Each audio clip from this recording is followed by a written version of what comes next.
Capítulo 9. O eu e o alto fluxo, parceiros ou inimigos? Um eu saudável e inteligente enxerga a grandeza da existência. Sabe que todos os seres humanos são como meninos, no bom sentido da palavra, brincando no teatro do tempo, comprando, vendendo, relacionando-se, envoltos num mar de segredos que ultrapassam os limites da compreensão do seu intelecto. Um eu saudável e inteligente pauta a sua agenda social pela flexibilidade, pela capacidade de expor seus pensamentos, nunca impô-los.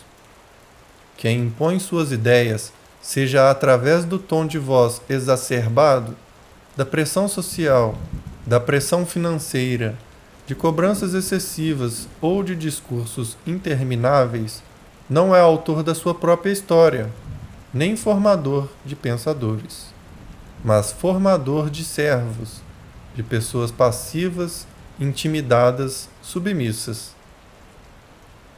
Há muitos líderes que jamais foram dignos do poder que possuem, pois não sabem libertar o potencial intelectual dos seus liderados.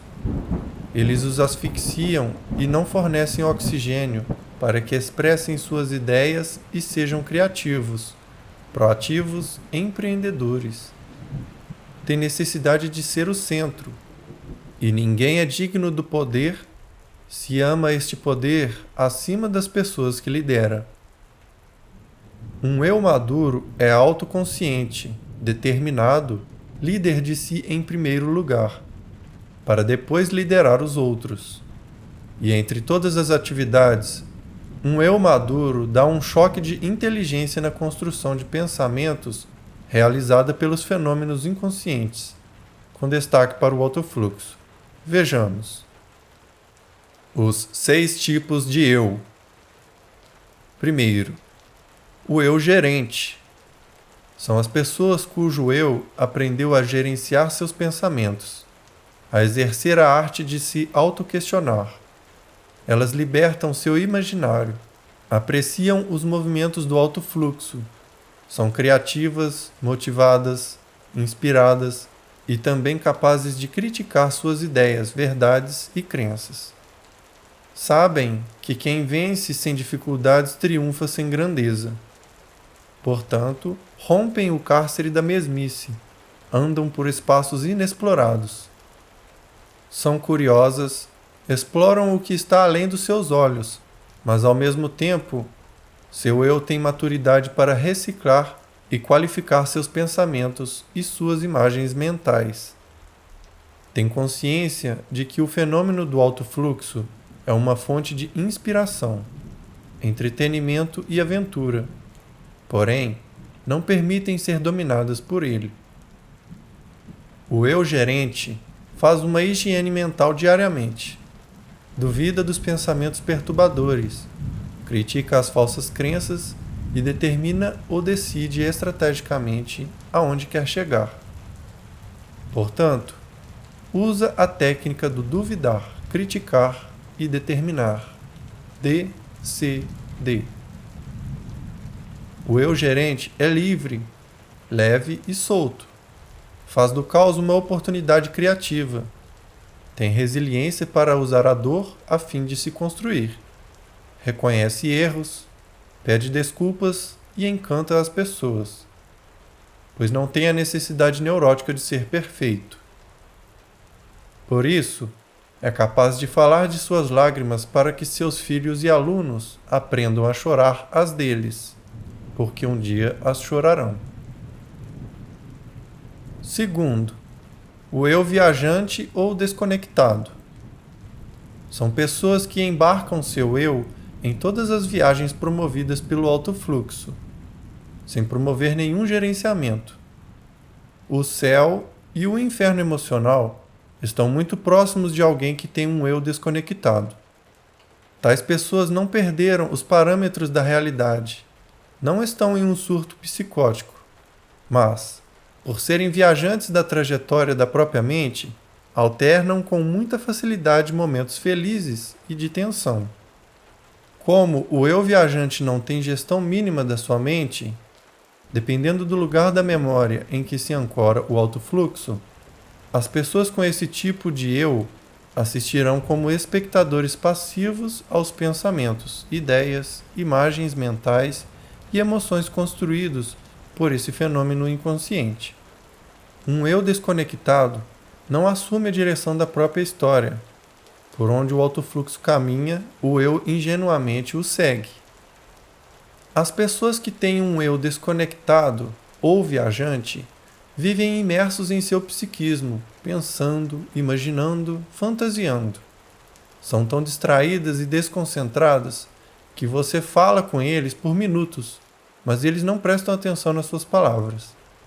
Muitas pessoas inteligentes, incluindo muitos gênios, têm um eu viajante, mas, por serem desconectadas da realidade, infelizmente não usam adequadamente seu potencial intelectual. São indivíduos sonhadores, mas sem disciplina para transformar seus sonhos em realidade. São ótimos para discursar, mas não são produtivos. Amam os aplausos, mas não gostam de afinar o piano, carregá-lo e tocá-lo. Há muitas pessoas que têm um eu desconectado e são afetivas, generosas, calmas, mas, em muitos casos, há um egoísmo e um egocentrismo na base de sua desconexão. Poucos se preocupam com a dor do outro, e por isso têm poucas atitudes práticas para aliviá-la. São ótimas para falar, mas tardias em agir. Aprender a arte do altruísmo e da observação exige um treinamento que um eu desconectado deve fazer diariamente. Alguns alunos têm uma SPA tão intensa e são tão desconectados em sala de aula que lhes peço para realizar a seguinte técnica para se concentrar e melhorar o desempenho intelectual. Elaborar em sua mente a síntese da exposição dos professores durante a fala destes e escrevê-la rapidamente. Terceiro, o eu flutuante. O eu flutuante, assim como o eu desconectado, não tem uma âncora, segurança, estabilidade, clareza sobre onde está e aonde quer chegar. Segue os movimentos aleatórios da leitura da memória do fenômeno do alto fluxo.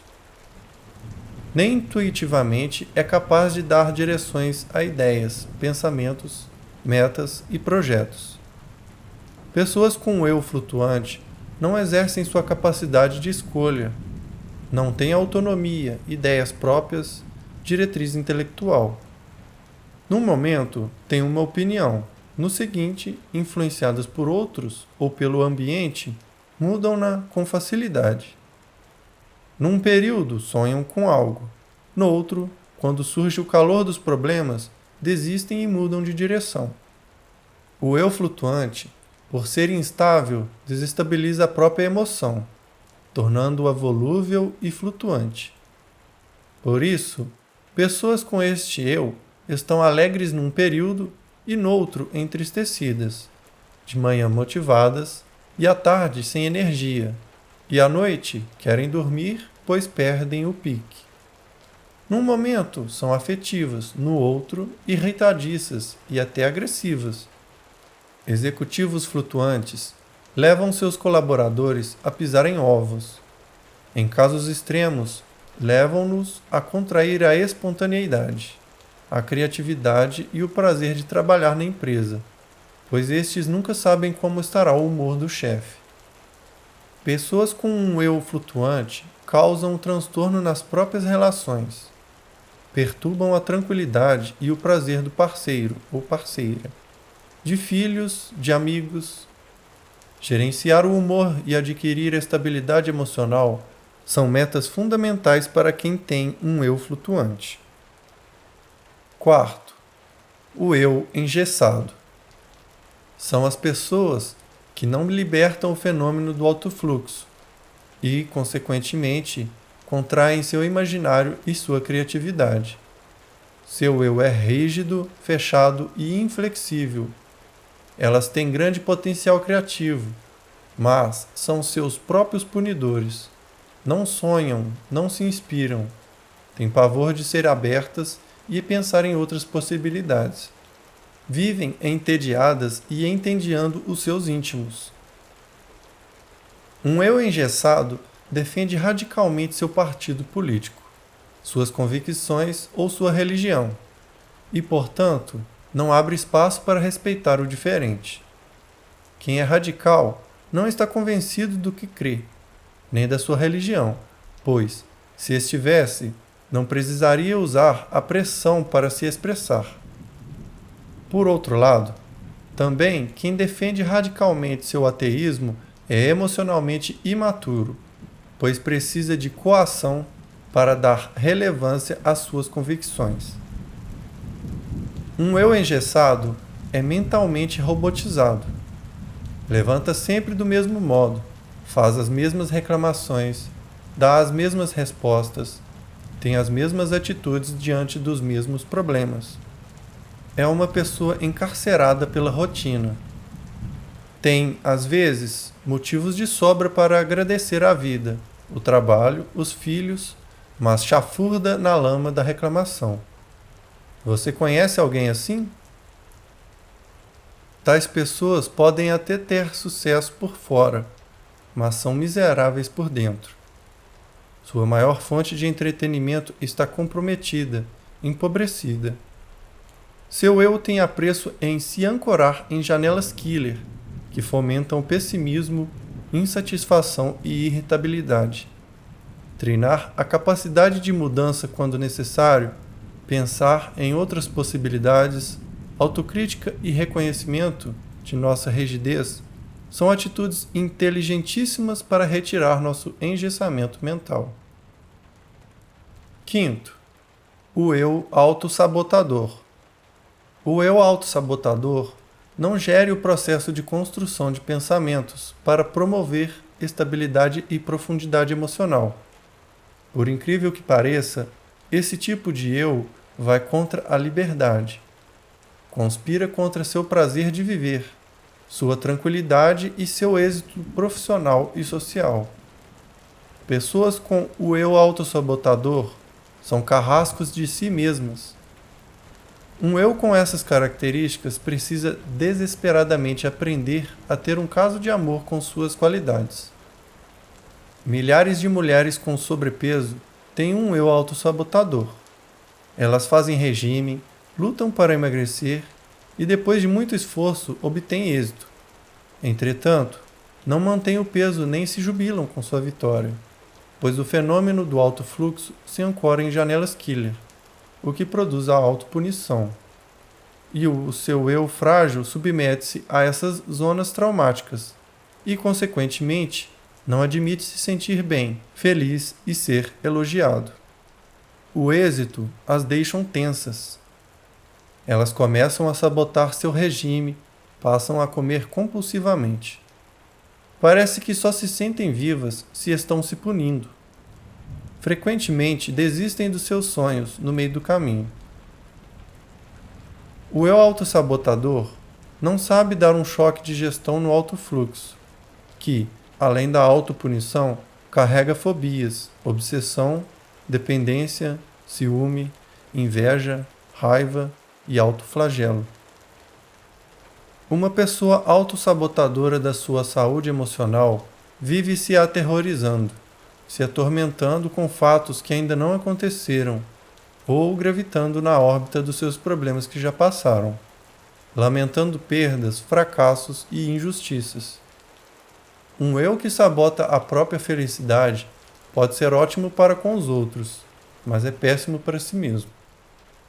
Pode ser tolerante com seus íntimos e amigos, mas implacável consigo mesmo. Pode dar chances para os outros quando erram, mas raramente se dá uma nova chance. Um dos mais graves defeitos da personalidade de um eu autossabotador é a autocobrança.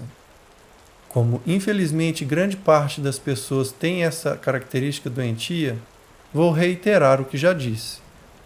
Quem cobra demais de si mesmo retira o oxigênio da própria liberdade, asfixia sua criatividade e, o que é pior, estimula o registro automático da memória a produzir janelas killer toda vez que falha, tropeça ou não corresponde às suas altíssimas expectativas. Um importante alerta. Uma das mais graves consequências de quem cobra excessivamente de si mesmo é aumentar os níveis de exigência, o que o impede de relaxar, sentir-se realizado, satisfeito e feliz. Quem faz muito do pouco é muito mais estável e saudável do que quem precisa de muito para se sentir migalhas de prazer. O eu autossabotador faz com que muitos profissionais de sucesso tenham grave insucesso emocional. Eles sabotam suas férias, seus finais de semana, seus feriados, seu sono e seus sonhos. Sexto, o eu acelerado.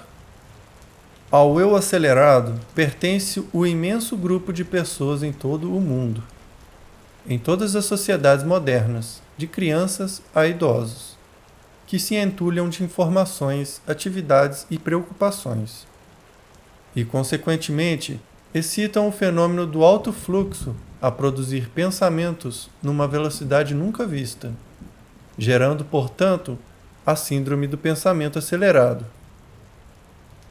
A SPA tornou-se o mal do século, gerando péssima qualidade de vida, insatisfação crônica, retração da criatividade, doenças psicossomáticas, transtornos nas relações interpessoais e, em destaque, transtornos na relação do eu consigo mesmo.